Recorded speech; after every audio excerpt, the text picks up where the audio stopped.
n'ịgba mbọ ya ibelata mmetụta agụụ nakwa omepe a na-enwe n'obodo site na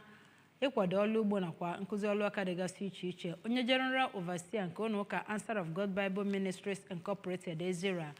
na kansụl ime obodo Orumba South bụ Pastor Stephen Nwabike Okole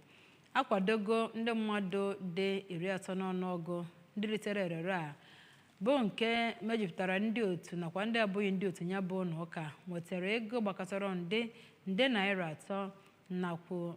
narị puku naira 250 n'okpuru atụmatụ Answer of God Farmers Empowerment Foundation. Onye ọla bụ Joseph Egbocha nọ n'ebe ahụ maka ọrụ anyị akụkọ a ka o si wee gaa.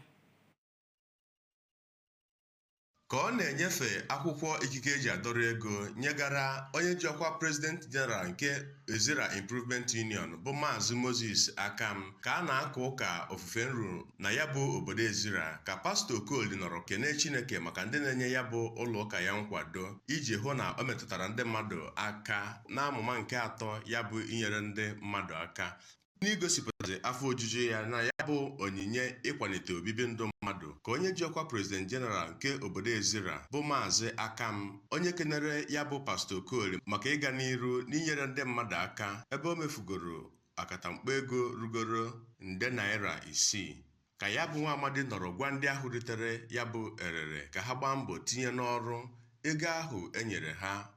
Ọtụtụ ndị ritere erere na ya bụ ihe mmemme Maazị Promise Chukwuedo, Oriakụ Anastasia Igwegbe nakwa Maazị Okwi Ekwem kelere Pastor Okoli maka imetụta ndụ ndị mmadụ aka n'ihe rugoro afọ 19 gara aga. N'ime ya bụ akatamkpo ego ewepụtara, otu onye bụ onye enyere 1,000 naira 2 maka iji mụọ aka ọrụ. Mmadụ 3 ndị ọzọ bụrụ ndị enyere 1,000 naira na 100 naira 50, ebe mmadụ 26 ndị ọzọ bụ ndị enyere 1,000 naira maka iji rụọ ọrụ ugbo.